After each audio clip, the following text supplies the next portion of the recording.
ask me this all the time. All the time. For the right man, would you stop doing what you do for a living?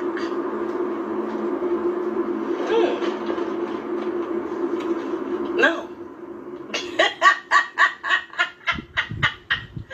Because for the right man, that's for me, he's going to respect what I do for a living. Okay? Especially when he's not within my tax bracket. If he don't make a minimum of 500,000+ a year, how the fuck you think he can come in and tell me to stop doing what I do for a living to uphold my lifestyle? No.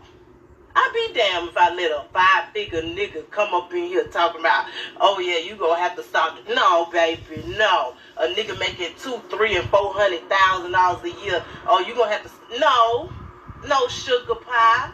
No. The right man for me is gonna come in with a ball game, okay, with a plan. Baby, we're going to put this money to da-da-da, woo-woo-woo. It's going to make us more money, boom, boom, boom, bam, bam, bam. That's it. What I do for a living ain't no difference than a motherfucking drug dealer, baby. It's the same thing. It's the same thing. I started doing this while I was married with a spouse. With a spouse. When I divorced that spouse, I kept going and started doing it with boyfriends. Because, baby, what I look like laying around behind closed doors, just giving myself away to a nigga just because he loved me. Never. But he ain't contributing to no bills or to my lifestyle.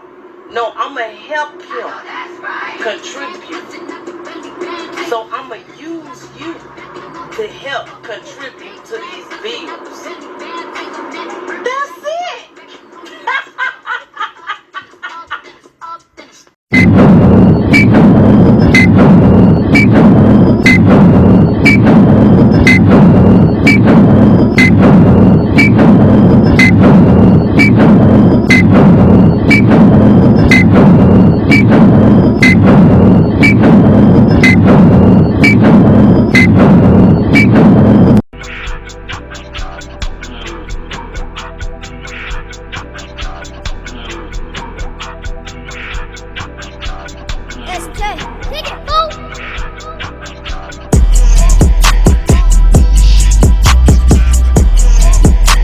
Shit. I feel like everything you said was an oxymoron. All right, an oxymoron. Let's get real. A majority of people don't make that kind of money, and I'm talking about even 100,000 a year. You know, it's much lower. Well, I got to be honest about that. You said you don't want somebody that's not in your tax bracket, or somebody that's not in your tax bracket can come in and make demands of you about what you do for a living. Okay, you intimated that you made over 500,000 a year. I don't know how long you've been doing what you've been doing. You know, I really don't know. And I do know that you have some children. You know, I'm not going to go any further with that. But like what you say is an oxymoron, because any guy that would come into your life and willingly put up with that, you would have no respect for on any level. He would be a pet dick, you know, at best or whatnot. I'm pretty sure you're not going to settle for somebody who's lacking downstairs, right? You know, he'd be a pet dick. He'd be nothing but another mouth to feed. All right? That's what you're looking for. You're looking for another fully grown male child, a male, not a man, a male. Any real man is not going to come in and, you know, put up with that shit, okay? What do you have to offer a man and shit in the intimate setting to beyond your, you know, your economics? What do you have to offer me? Can you offer him exclusivity? Of course not. All right? Of course not. What can you offer him? Good wishes, you know, a hug, you know, before you fly off to the, you know, Dubai to, you know, play in the desert, you know, get my drift. What, I don't get it.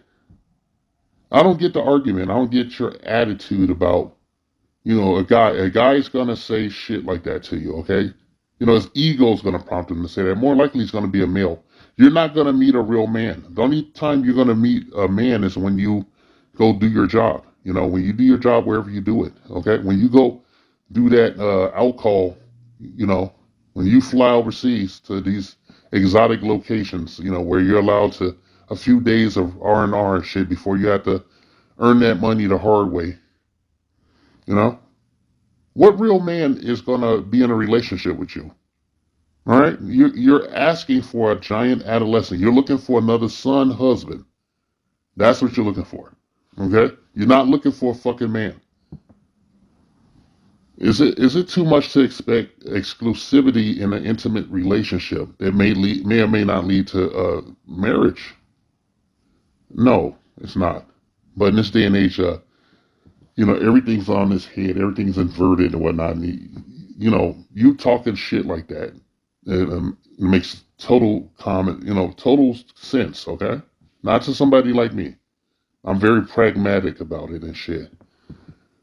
You can only be a party favor to a real man and shit. To a beta male, you can be his world. Okay, now just admit that you're looking for someone that's lacking. Okay, you're looking for a brainless life support system for a huge penis, okay? A huge penis, or whatever kind of penis you prefer. So it's pretty obvious you do prefer that because you spend a lot of time talking about men and, relationships and all this bullshit. And, don't get it twisted. I want to thank you for your honesty and whatnot.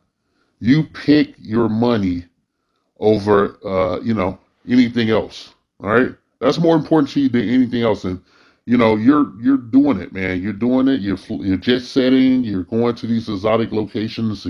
You're doing something strange for change and shit. Definitely if you're going to Dubai and shit.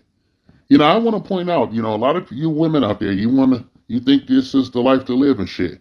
You have no fucking idea what they're doing out there in Dubai for that money, okay? And it makes our ethnic group look bad and shit. I'm not trying to shit on this woman for making a coin and shit. I'm not pocket watching this shit, but I'm saying that like, it's that whole $1 million man, you know, idealism and shit. Everyone has a price and shit. You prove it. You and the legions of women that go fly over there, get flued out to the foreign country to do what you do over there. You're proving it, okay? You're making black women look bad on the planet. Specifically Western black women and a lot of South African women I've come to find out. It's just really bad and shit, okay? And you can't blame men for searching elsewhere for viable life partners with the expectancy, if not of virginity, definitely not in this modern world, at least some exclusive intimacy. All right, between two people, something shared between them. All right, no one else should be in your bed with you when you're going to bed at night, when you're together. Who's going to be there for you when you get sick, when you get out of your prime years? Your kids? Huh? If you have any respect for your kids, you want them to live the best life they can live and shit, not be burdened, with your situation and shit. I'm not saying you're not a smart businesswoman or anything, but I'm just saying that, maybe you should reconsider making posts like this or whatnot because it's egregious and it's pretty shitty. All right.